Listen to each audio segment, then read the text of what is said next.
care about. So, Ole Miss and A&M on Saturday. Ole Miss jumps out to a 7-0 lead. It was kind of back and forth early in the game. Both teams got one first down and then punted on their opening possession. Ole Miss scored on its second possession on an 11-play, 81-yard drive that was capped off by a touchdown run from Quinshon Judkins. And the touchdown run was a function of tempo and Texas A&M not being ready for that. I'm not really sure how at this point of the season against this Ole Miss team and this coaching staff, you're not prepared for, oh, wow, they just had a big play. They're about to run to the line and snap the ball and try and do something else. But A&M looked like they weren't ready for it, and Ole Miss took a 7-0 lead. Texas A&M kind of fiddle-farted around on offense for a little while longer, and Ole Miss scored its second touchdown with 12:53 to go in the second quarter. Trey Harris made a catch, a contested catch, one of a bunch of contested catches in the ballgame. 11 yards from Jackson Dart, 8 plays, 94 yards, 237, made it 14-0. And then, and here it is. I know it's hard to say, Borky, with 8 minutes to go in the second quarter, that one team is about to put the game on ice. But it felt like Ole Miss was about to put the game on ice. 100%. Ulysses Bentley bounces it to the outside, runs around defenders, races for the pylon, gets in, 21-0, fire the cannon, place is going crazy. Oh, wait, there's a flag. A great deal of debate as to whether or not a flag should have been called for that particular holding. Not a lot there on that play, but they called it. And then they called holding on the next play. And then Ole Miss didn't really do anything, so they lined up to kick a field goal to make it 17-0. So it went from 21-0 to feeling like you're going to make the kick and it's going to be 17-0 to blocked field goal returned for a touchdown. It's 14-7. Holy cow, what just happened? Yeah. And then it woke A&M up a little bit. And you know, I mean, A&M had, 4 consecutive drives of over 60 yards in the second half. One was intercepted by Ole Miss, the opening drive of the second half, which, I mean, there's a lot of plays of the game. That's one of them in hindsight when you think about it. But, I mean, they looked dead. Ole Miss's defense was swarming and aggressive, and they were getting after the quarterback, and A&M wasn't running the ball. And, I mean, you could see the tension on A&M's sidelines, and Jimbo and his quarterback are getting into it. And then you cut the lead to 7, and suddenly it's game on. That was a... But, Ole Miss answered immediately. Mm-hmm. How big was that?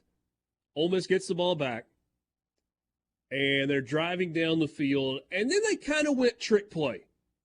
Not trick play in the sense of they're running the Statue of Liberty or they're running the Fumble Rooski, but they ran Jordan Watkins like he was going off the field.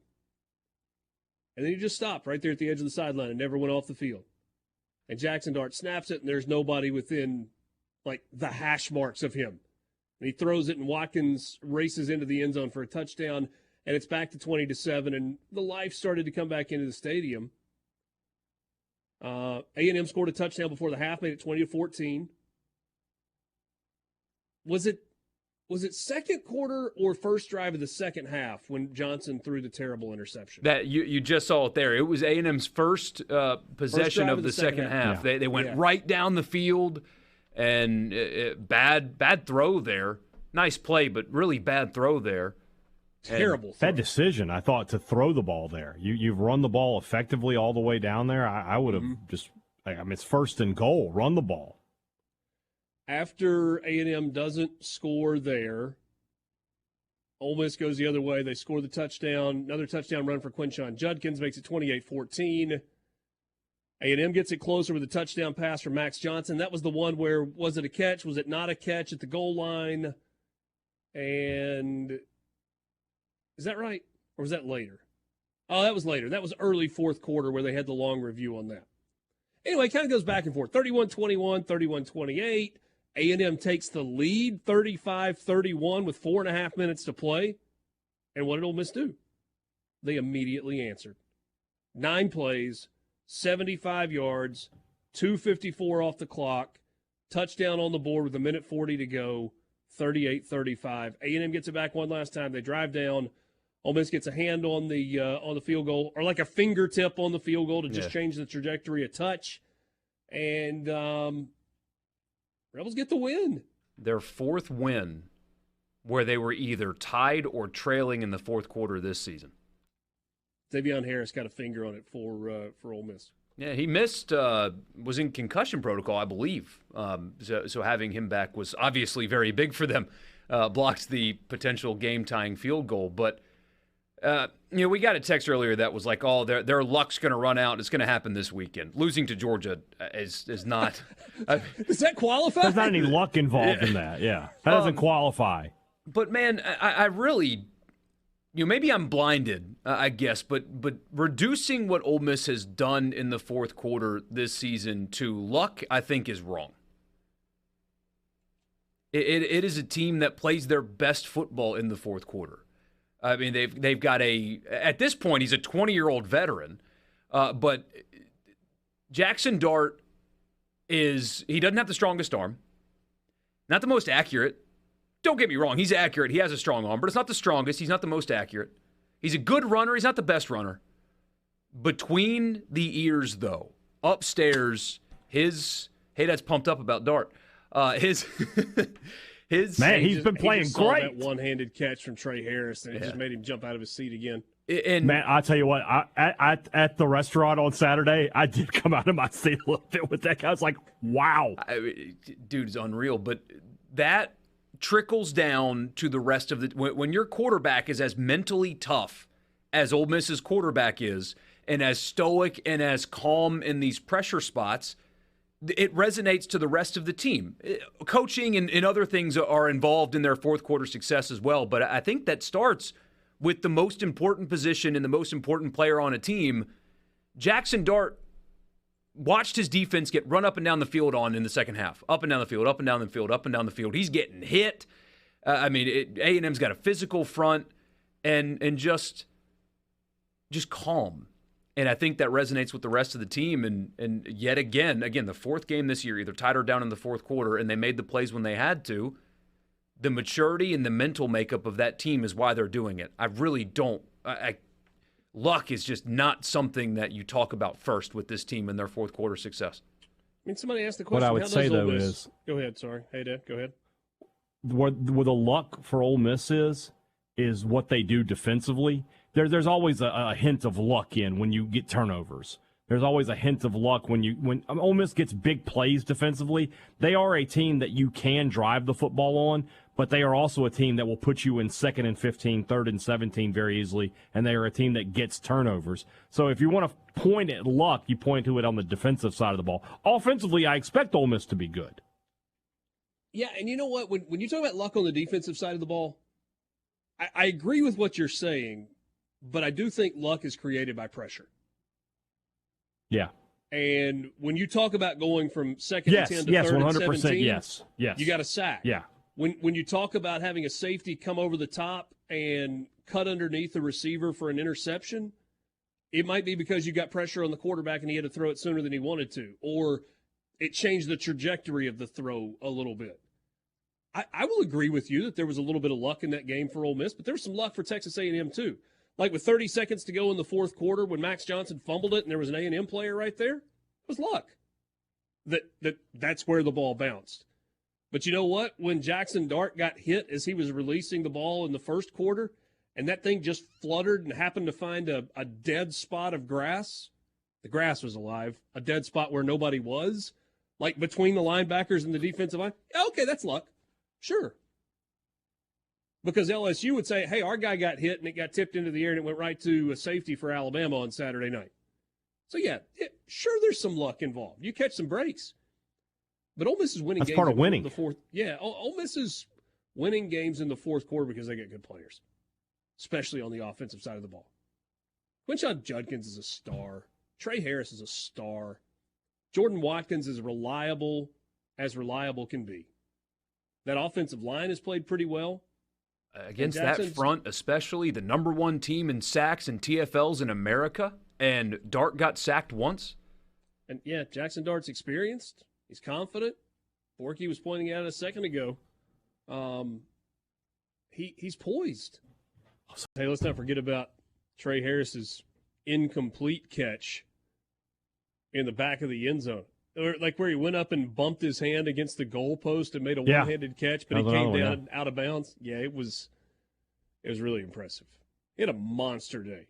213 yards. I think it was on 11 catches with the touchdown. They tried to man cover him. They tried to zone bracket cover him. They tried to double cover him, and it didn't matter. I said on Twitter, and I'll say it here too because I think it's funny, Trey Harris is the next Ole Miss wide receiver to get drafted in the second round just for 2 years later. Everybody to wonder, how the hell did that guy end up in the second round?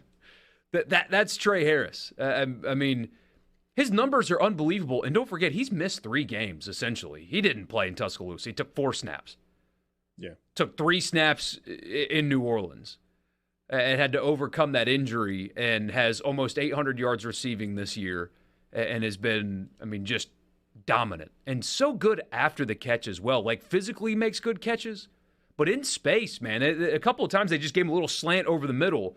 It should be just, pitch and catch, 8 yards first down. It goes for 20. But because he's so good and fast after the catch and physical, he's hard to bring down. Just a complete receiver. And so here's Texas A&M again at 5-4. Boys, you watch that game. You look at their players. They should not be 5-4. No. They are physically ridiculous. And you get Jimbo after it. Well, yeah, just need to make one more play in the game. One more play. Well, at some point, are you ever going to make the play? Or are you just going to talk about needing to make one more play? If you're an Ole Miss fan, you're thrilled that they didn't do it this past Saturday. Oh, there were opportunities for A&M to win. Mm-hmm. And Ole Miss took it. The analogy I made is this, and it doesn't apply to Richard because he would just buy a new car the first sign of trouble. But some of us, we have a car and it makes a noise. You're like, I'll get it fixed eventually. And it makes another noise, and then it starts driving funny, and you just keep waiting and waiting and waiting. And then you get to the point where you take it to the shop, and they're like, it's going to be this much. And you're thinking, I could buy a new car for what it's going to take to fix this. That's where A&M is right now. Just buy the new car at this point. The old car isn't going to get any better. Just buy a new car. Doesn't matter what it costs. You got to get to where you got to get. That's where they are. I think Florida's there, too. There was a lot of talk out of there this week and even in postgame about the change might not be inevitable. You go beat Mississippi State and Abilene Christian, and, what's LSU going to be at that point? Maybe you upset them, and $125 million is what Ross Dellinger estimates it would cost to move on from Jimbo and pay a new coach. Even a place like A&M, you're asking those people to buy the expensive roster and then pay that amount of money. It's not as simple as that. I kind of feel like A&M media were kind of warning people that, hey, it's not as cut and dry as at the end of the year he's done. But I don't know if you guys noticed this. It's a deeply undisciplined football team. That kind of goes against what we talked when we talked to A&M people before the season. They all said, yeah, 7-5, he's probably gone. That's where they're headed. But you know what? That goes to a point that I feel like I've made before when we've talked about this.